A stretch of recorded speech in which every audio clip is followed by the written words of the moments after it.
నమస్కారం. తీర్థయాత్ర కార్యక్రమానికి స్వాగతం. కలియుగ బంధువు, కరుణా సింధువుగా అవతరించిన కళ్యాణమూర్తి శ్రీ వెంకటేశ్వరుడు.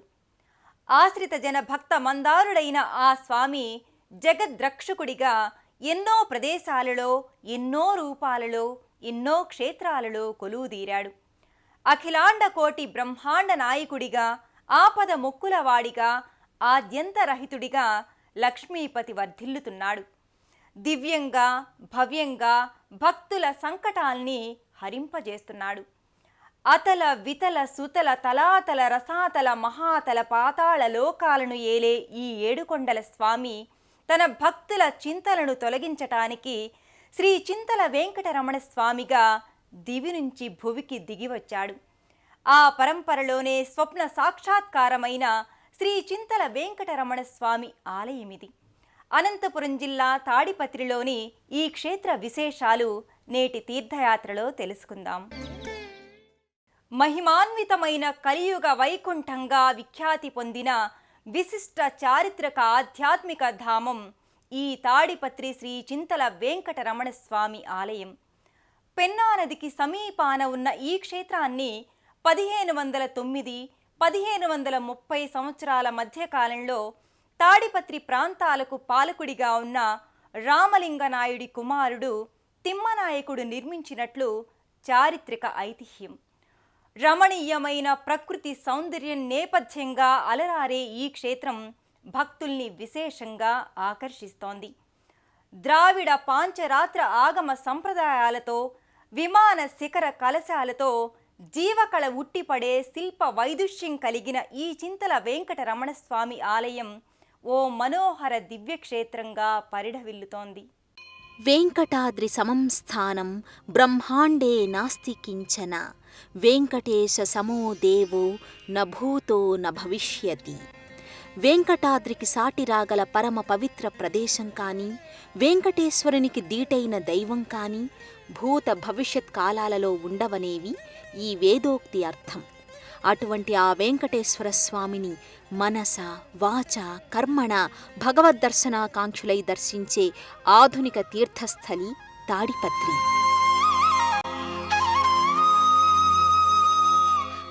ఈ ఆలయానికి దక్షిణ భాగంలో దట్టమైన అరణ్యంలో తాడి చెట్లు అమితంగా ఉండడం వలన ఈ ప్రాంతానికి తాటివనం అనే పేరొచ్చిందని అంటారు. ఈ ప్రాంతమే ప్రౌఢదేవరాయ కాలంలో పెమ్మసాని రామలింగ నాయుడిచే తాడిపత్రిగా పిలువబడుతోంది. ఇక్కడి విగ్రహం చింత చెట్టు క్రింద లభించడం వల్ల ఈ దేవుడు చింతల రమణస్వామి అయ్యాడని కథనం. ఈ దేవాలయ ప్రాంగణంలోని ప్రశాంత వాతావరణంలోకి అడుగుపెట్టిన భక్తులు తొలుత దైనందిన వ్యవహారాల మధ్య కోల్పోయిన మానసిక ప్రశాంతతను తిరిగి పొందుతారు.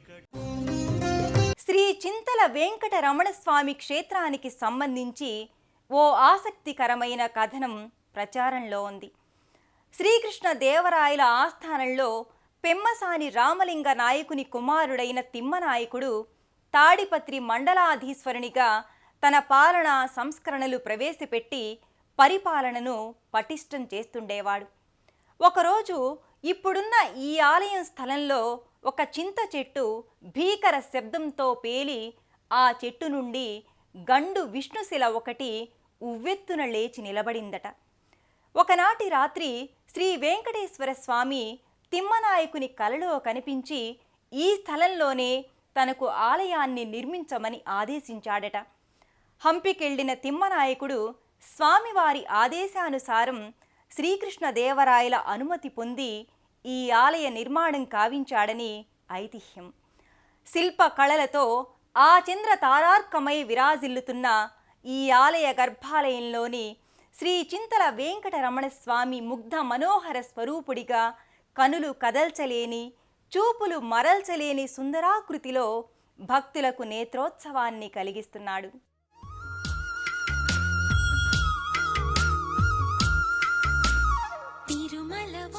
గర్భాలయంలో విలక్షణమైన రీతిలో వైభవోపేతంగా వెంకటేశ్వరుడు భక్తజన సంరక్షకుడిగా గోచరిస్తాడు. ఎంత చూసినా తనివి తీరని ఆ స్వామి చరణారవిందాలు బంగారు పద్మపీఠంపై కొలువుతీరి ఉన్నాయి. ఆ పీతాంబరం కుచ్చిళ్లపై జీరాడుతూ వేలాడుతున్న సహస్రనామ మాలలు, నడుమున వడ్డాణం, బంగారు మొలతాడుతో దేదీప్యమానంగా స్వామి దృశ్యమానమవుతాడు.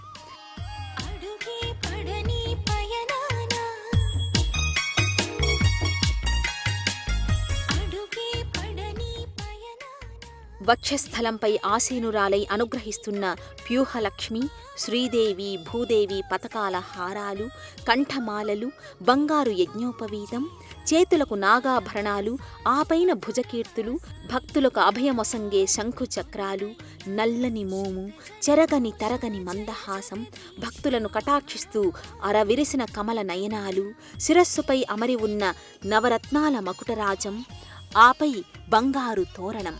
ఇలా ఆ స్వామిని చూస్తే ఏదో తెలియని లోకాల్లో విహరిస్తూ ఆనందపుటంచుల్ని తాకుతున్నట్లుగా ఉంటుంది.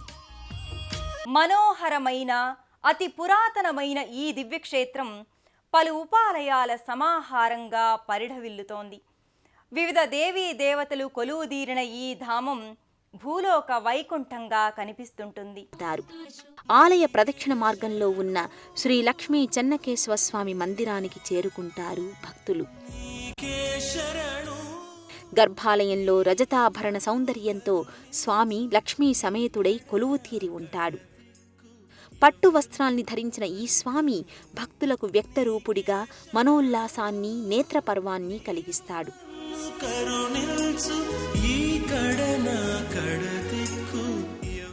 ఇక్కడ సమీపానే పన్నిద్దరాళ్వారుల మందిరం ఒకటి నెలకొని ఉంది. వైష్ణవ మత ప్రచారకులైన పన్నిద్దరాళ్వారుల దర్శనం చేసుకుని భక్తులు చేతులు జోడిస్తారు.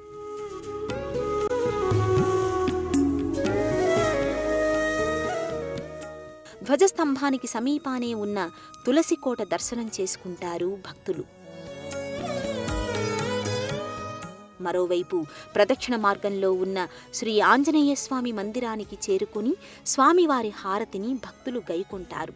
హనువుకు సింధూరంతో హనుమంతుడు గర్భాలయంలో దేదీప్యమానంగా కనిపిస్తుంటాడు. తూర్పు అభిముఖంగా ఉన్న ఆలయానికి ఆగ్నేయ భాగంలో అశ్వత్థ వృక్షం నీడలో జంటనాగుల ప్రతిమలు, వివిధ దేవీ దేవతల చిత్రపటాలు కనిపిస్తుంటాయి.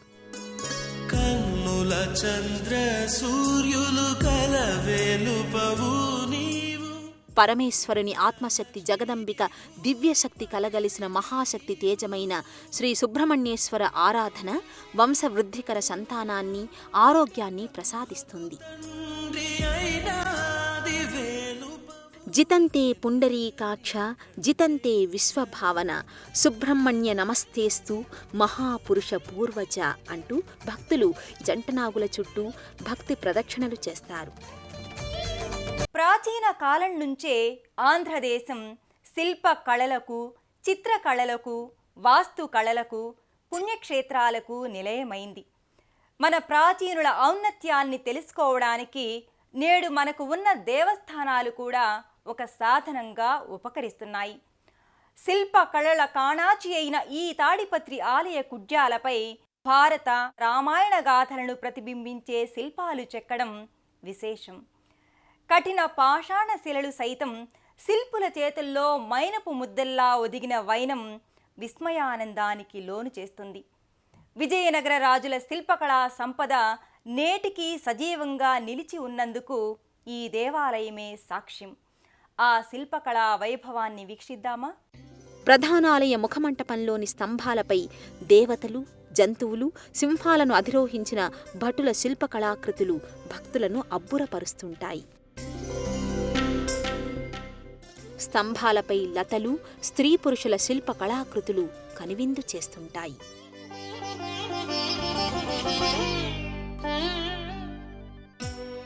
గర్భాలయ ప్రవేశద్వార ప్రాకార కుడ్యాలపై రామాయణ, మహాభారతాలలోని కొన్ని ఘట్టాలను సుందర శిల్పాలుగా మలచిన వైనం భక్తులను విశేషంగా ఆకర్షిస్తుంది. జీవకళ ఉట్టిపడేలా కళ్ల ముందు కదలాడే సజీవ శిల్పాల్లా ఉన్న ఈ సుందర శిల్పకళా వైభవాన్ని భక్తులు తనివితీరా దర్శించుకుంటారు. గోవిందాయని కొలువరే గోవింద గోవిందయని కొలువరే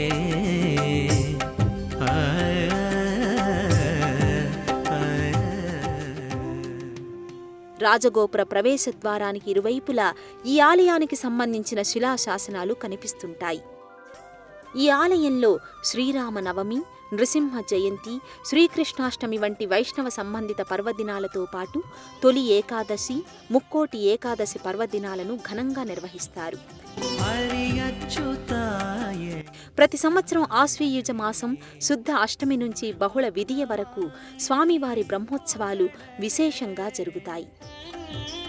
జిల్లా కేంద్రమైన అనంతపురం నుంచి బుక్కరాయి సముద్రం, పెరవలి, ముచ్కోటల మీదుగా తాడిపత్రికి వివిధ బస్సుల ద్వారా చేరుకుని శ్రీ చింతల వెంకటరమణ స్వామిని దర్శించుకుంటారు. తాడిపత్రి శ్రీ చింతల వెంకటరమణ స్వామి పాదారవింద మకరంద రసాస్వాదనం చేసిన భక్తులు తాదాత్మ్యస్థితిని అనుభవిస్తారు. స్వామిని శరణు వేడిన భక్తుల మనోభీష్టాలు తీర్చుతూ, కష్టాల నుండి కడతేరుస్తూ, భక్తుల చింతలను బాపే చింతల వెంకటరమణుడిగా నామధేయుడై విరాజిల్లుతున్న ఆ స్వామి కరుణా కటాక్ష వీక్షణాలు మనందరిపై ప్రసరించాలని కోరుకుంటూ మరో తీర్థయాత్ర కార్యక్రమంలో మళ్ళీ కలుసుకుందాం. అంతవరకు సెలవు. నమస్కారం.